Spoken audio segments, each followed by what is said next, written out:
Hi everyone, so I'm back here in the park on an off day, and I'm actually trying to touch base. I might look a bit tired today because I'm not sure why, but I think it's also partially because I've been actually I've been dropping a bit of my carbs and doing a lot more exercise, and I mean my sleep has been okay, but I think it's been affecting my skin's the water retention level. So the moisture retention levels are not very good, so yeah, it makes it a little bit dry. Then I just applied some BB cream, which is not BB cream, which is not very exactly helping, but making me a little bit more tired. So okay, but anyway, today I just wanted to talk about something that happened on, I think 2 days ago. It was actually on Saturday night. I actually I remember that before Halloween actually began, and I think a few days ago, I had that very strange sense of premonition. I always had that kind of tendency to. Sometimes, there'll be people who are skeptical, saying that you're just thinking too much. Maybe it's just like a false flag, kind of a false alarm kind of premonition, but I was just of the opinion that something bad might happen, and I don't know why. It's just that feeling that during Halloween, it's not just that narcissists and other toxic people are out and about, like ghouls and demons, but they use those holidays to wreak havoc on people's lives. Oh yeah, there's a construction going on nearby around this park, so you can hear the drilling. Yeah, the drilling is pretty loud. So but anyway, the premonition came true because I think for those who have been keeping up with the news, we know that on the night of 29th October, in the neighborhood of Itaewon in Seoul, there was a Halloween stampede. I think that most people were not exactly sure what caused the stampede, but supposedly one particular lane in that neighborhood of Itaewon, which was a very popular nightlife district in Seoul, in the city of Seoul in South Korea. It had a lot very hilly slope, and that alongside the mass crowds, which were about 100,000, 100,000 at least in terms of numbers, for the first time in 3 years after COVID. We know that it was just ridiculous, and that led to a mass stampede. The stampede, which actually led to over at least 153 deaths up till now, and 89 people who are injured and in the hospital. So right now, even as I speak, I think that many people were saying that the death count of 150 might actually 150 or 153, that it might actually continue going up over the next few days. I'm not really surprised considering how bad it was. Just looking at the videos and everything, and at the way that like people were just they were sandwiched all between each other, and in some cases, some people, I think over 50 people at least. I can comfortably say based on the videos that I saw of those the CCTV videos and everything that were being posted online. It looks like a lot of them were unable to breathe in that kind of situation. All the jostling and everything. So okay, why do I talk about that? Okay, I'm not talking about that tragedy alone, because I think that most of us, for us who are more empathetic and highly sensitive people, we know that this was a real tragedy, and no one wanted it to happen. And our prayers actually go out to these people who have, to the families of those who have passed, as well as those who are injured and now still in critical care in the hospitals. We just have to continue praying for their recovery, as the hospital staff keeps on resuscitating and caring for them. and hopefully they will make it through those critical nights. Yeah, and I mean, the facts aside as to what exactly happened to cause the thing, we know that this thing about Halloween, Halloween is a particular day. It was originally the festival or Sow-in. I mean, it's pronounced as Samhain by some people, but it's actually Sow-in according to the Celtic pronunciation in the Celtic, Irish Celtic tradition. And it was common belief according to the pagan culture of the Irish, that the veil that separates the worlds of the living and the worlds of the dead, the worlds of the living and the dead, will become especially thin. So as a result, the dead people, the spirits, like the ghosts, the ghouls and the demons or whatever, those forces that are kept in hell, would especially escape and come out for that one night into the world of the living.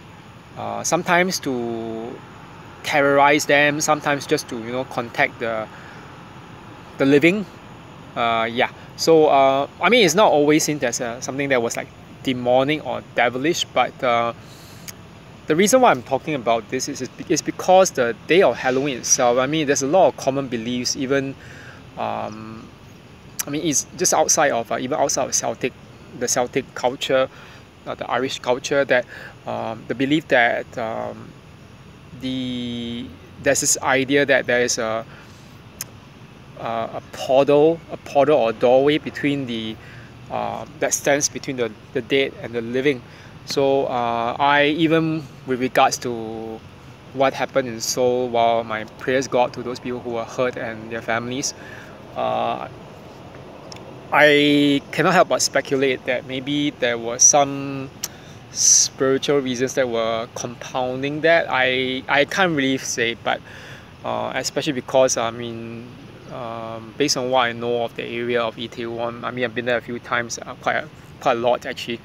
Whenever I was in Seoul visiting, there are actually two. It's a very hilly area, and there's a U.S. Army base, but because of the U.S. Army base, there's a very strong influence of that culture. Of the Americans, the military culture, in terms of the way certain establishments or certain business establishments are being set up. So you have an area that's called Hooker Hill, where you can find the prostitutes in the clubs. And then you have another place called Homo Hill, where it's all that, the gay bars and everything. So Homo Hill and Hooker Hill, they're all on the hill and the hilly establishment. So I'm not like trying to scapegoat any particular group of people, but I can't help but feel that sometimes when we talk about demonic portals, we can't help but realize that these spirits and these demons tend to gather around certain dens of vice, where places of vices such as sex, sleaze, prostitution, and gambling, and alcohol intoxication. So this is the kind of thing that comes almost hand in hand with the spiritual, in terms of the demonic. And there's all this, the sound of the airplane, so you can tell that actually travel is back.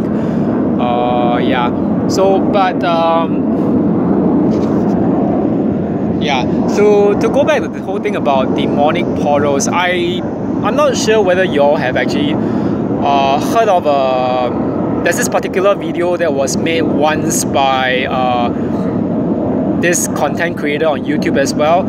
I think her name is, she goes by the name of Buster.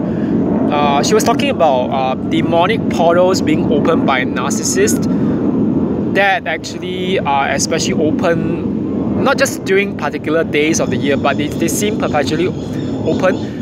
She had that suggestion that maybe that those particular portals are open whenever a narcissist actually does certain things, such as quarreling with you, initiating a fight, just basically creating their drama and shenanigans. I actually don't really think that it's an invalid idea, but especially in the case, I mean, just taking apart the whole thing about Halloween and even the Day of the Dead in different cultures. I mean, the Day of the Dead in different cultures is a common cultural thing that cuts across Eastern and Western cultures. Even in the Chinese culture, I think that there is a Day of the Dead as well. I mean, it's not even a Day of the Dead, it's just like a whole period, particular month. It's called the 7th month according to the lunar calendar, which would be around, I think, September or October. Yeah, which is kind of almost coincidental with the period of Sow-in again, which is Halloween in the Western calendar. But yeah, but there's this whole thing about opening demonic portals of demonic energy that seems to hang around narcissists. I do believe in it actually, because although there's a lot of like, we talk a lot about medical science and psychiatry, how this dysfunctional narcissists are because of their, or even narcissistic people in general, because of the way they think and behave.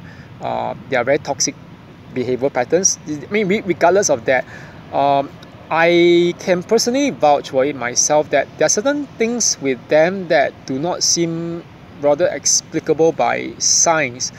It seems more spiritually related. And when I say spiritually related, I especially mean things like the around them, around these narcissistic people. You can sense it when you hang around them. For us, being highly sensitive people, we feel more depressed, and I mean not just depressed. For some people, we feel suicidal. I feel that it was like it was really suicidally depressive, and it was you feel as if you can actually sense some kind of energy around that makes you get into a very unlucky situation. So you might realize that for some people, they report feeling sick around this narcissist, and it's not just around certain times of the year, but sometimes it's just like any time you hang around them. But for me, I think that especially on my own end, I kind of remember that in my dream state, the dream state is always the one where you can sense a lot of this demonic portals being open. I remember that the first time I met the one of my exes, the last ex narcissist. I will use my, because they don't really belong to you anyway, and you're not related to them anyway by now. That particular ex, I still remember after meeting that ex narcissist, I had a very strange dream. The dream was really, it kind of freaks people out when they heard about what I dreamt. I remember that night after meeting that narcissist, I had a dream of a tiny black box. It was a like rather rectangular box, a small rectangular box that wouldn't be higher than maybe up to here, up to this level, and it's very narrow. And the strange thing is that there was no real key. I mean, there was a keyhole, but there wasn't a key. And surrounding that keyhole, there was all this there was all these coils and tendrils of what looks like a sigil. Yeah, it looks like a sigil. It was like winding like a coil that the kind of thing that you use to burn to drive away mosquitoes here, at least. That was the design. But as the box was, the black box was laid right in front of me in that dream, it started opening, and it started unwinding that's those sigils, and it felt as if it was actually opening. The keyhole was opening by itself.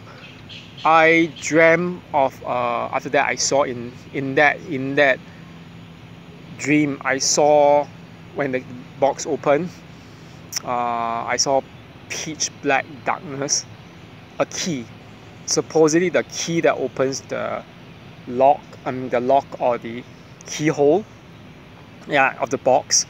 And I saw that ex-narcissist falling right into that pitch darkness. I know it's really freaky, but I was like, you know, trying so hard to read that and interpret that dream, and it caused me a lot of pain, because I mean it was the one thing that got me into the relationship, thinking that there was something. But I think that there's this whole thing about portals being opened, and yeah, I don't really recommend fiddling around when you have such dreams. So yeah, now in retrospect, I kind of think I know what the dream was trying to tell me. It was trying to tell me that particular ex, who allegedly had a way to that, the way I felt as a person, that heart, my heart, the symbol, the key, was actually a part of that darkness, and it's going to give me a box of darkness. Yeah, that was that's what I now see of that dream. So yeah, I think that there are certain demonic portals that are opened by narcissists, and they can open it somehow. There are different ways to which they open it. It can be by their, you know, shenanigans, like crawling you, fighting, arguing. In some cases, by having sex with you, which is one possible thing as well. That's why I always tell people, you know, like friends, don't go around sleeping around, because, you know, if you end up sleeping with a narcissist, you're gonna like it doesn't matter what who you sleep with, but as long as you sleep with someone, there's always a risk that if the person has some demonic or spiritual entity that is or energy that's really negative, you're going to open a portal to something. Not only are you going to get depressed, you might get sick. And I remember that I was really getting quite sick right after that encounter. I mean, yeah, physically I look like I'm fine. People say, you know, you're a very fit person, but I mean, but based on what I know myself, I didn't feel that I was on top of my game. You know, I was getting very tired. I was very depressed. Always suffering from anxiety and depression near that ex-narcissist. And I remember that I think at one point in time, my hairstylist was telling me, Kevin, why do you? I mean, you don't normally seem to lose your hair, but I've been noticing that your hair has been thinning out a lot more than before. Is there a reason why? And I went to see a doctor. Doctor just, you know, all that he could do was to, you know, prescribe me medication just to stop the hormones of screwing up the hair problem. I mean, right now my hair seems okay. I mean, at least now, I mean, after all the medication and everything, and after the relieving of stress. But I mean, back then it was quite terrible. I remember that some people, like my mom, not really just my mom, but I think some friends were saying, it looks like there's some kind of a problem with your head, I mean your scalp, and is there like a reason? I couldn't answer that question, because I mean, even after changing my shampoo and everything, it's like I felt as if there was some energy that was like afflicting me, yeah. And thankfully this is like kind of like more or less resolved. But other than like talking about the whole thing about the opening of the demonic portals, I didn't just feel it in my dream state. I felt that in certain places as well. So for example, I think that I was very afraid that right after the discard, I think that was in the discard was in July. I remember the date, but I'm not going to talk about it anymore, because I mean there's no need to go and rehash that particular date or day. It was in July in 2016. But I remember that for a few months right after that, you know, particular discard. I mean, you definitely feel the pain and everything, and you feel that, you know, going back to places where you used to frequent with the ex-narcissists who kind of open up old wounds. But yet at the same time, I remember that at some points in time, I think it was it August or September, or even October. I kept on doing this action, you know, after like within the months or weeks after that discard. I kept on going back to certain places, like, you know, when I pass by those places, I'll be like thinking, it feels like a lot like that kind of thing in Freudian psychology that we call a repetition compulsion, you know, where supposedly someone goes back to the scene of the crime or the scene of the trauma to try to resolve it. You're trying to relieve that particular pain so that you can actually resolve that issue. So I seem to be doing that, because I remember that I was always passing by, you know, the place where we supposedly first had our first few dates, and like the reservoirs and the park, the park. Where else? This was one park, and one particular restaurant, one tea house. I kept going back to those places, and it's not. My friend asked me, why do you go back if it's going to make you like trigger you and feel, catatonic or panicky? I said, no. I'm not going back to relive those experiences just to feel bad, but I'm trying to sort of like reclaim that energy. I felt almost as if there's some kind of a portal that was open, so I needed to sort of like go back to close that portal, to sort of have a so-called positive experience instead of a negative experience at the place, to close that portal so that I don't continue to actually feel that pain or that trauma revisiting me. I did manage to actually go back to a few of those places, and let's say if I didn't go back, I would just, whenever I pass by on the bus, I'll just be praying over it, but asking God to, clear the energy. But that aside, I really feel that there's a lot of this, demonic portals that are open, or doorways of energy that is always open by a narcissist wherever they start creating their issues. Even sometimes, I think for those who are married, I'm not married, but some people say that it's in their house, in certain parts of the house, or maybe the bedroom. It's not a far-fetched idea if you think about it, because if the narcissist or narcissists are being empowered by demonic energies, wouldn't these demonic energies actually link back to the other world, and wouldn't that actually affect how certain places that they hang out with around feel?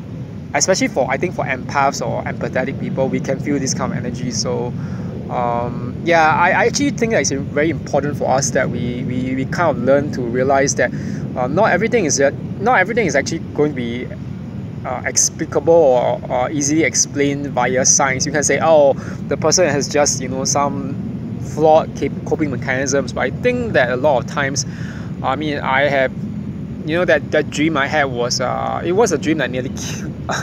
The attempt to actually interpret it and to think that it actually referred to some form of love, when it wasn't about love. It was about pain and darkness. It was a kind of misinterpretation of the dream by some alleged psychic, whatever, that led to this whole pain and everything.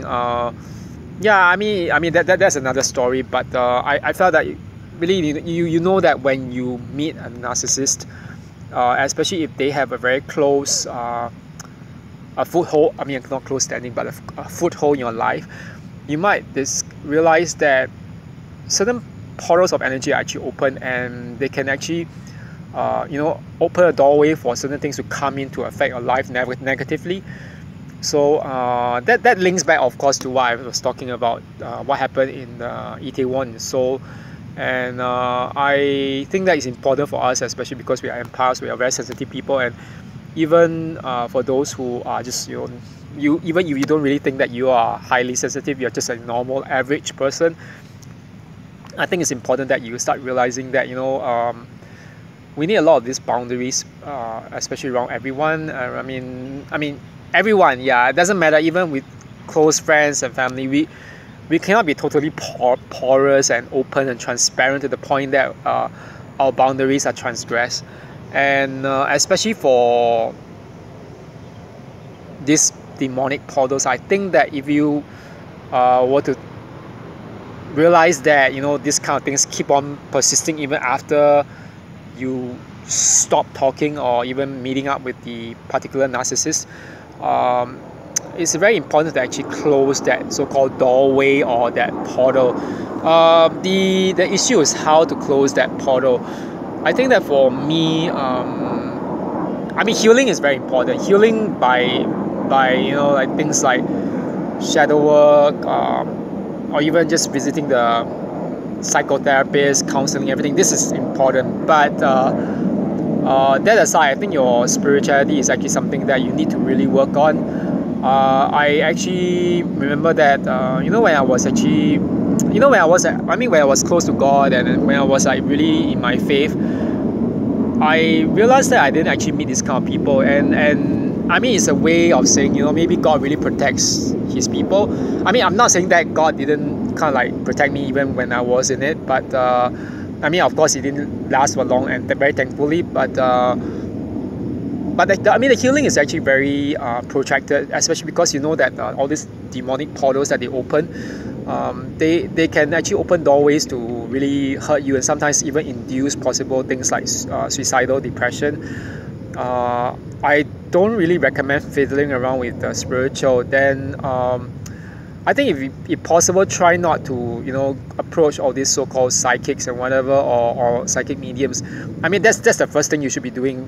Don't fiddle around with this kind of things like the spirits of the departed, and I mean, the dates should be left where they should be. I mean, what do you want to do? To go out on a day like Halloween and just pretend to be like a devil or witch or whatever? I mean, you're inviting spiritual energies which are not exactly the healthiest.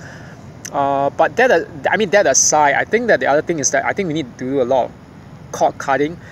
We form a lot of those you know, spiritual emotional bonds. To some people call it trauma bonds, at least in psychology. I think there's also the idea of soul ties. Our spirit gets tied to the person. I'm not going to speculate whether it really exists doctrinally according to Christianity. But I think emotionally we have all these trauma bonds and spiritual emotional bonds that we form with our abusers. Yeah, I mean, we need to actually untie them or actually get rid of them. So I mean, the best way, one of my exercises that I actually did after the discard was to, you know, like I imagined that I closed my eyes, I did do my deep breathing, and then at one point I imagined that the person, the abuser, is connected to you, not by the heart, but at least your heart has a string. Your heart has a string that is going all the way back into the hands of the abuser. So the abuser obviously can pull that heartstring. That's the thing.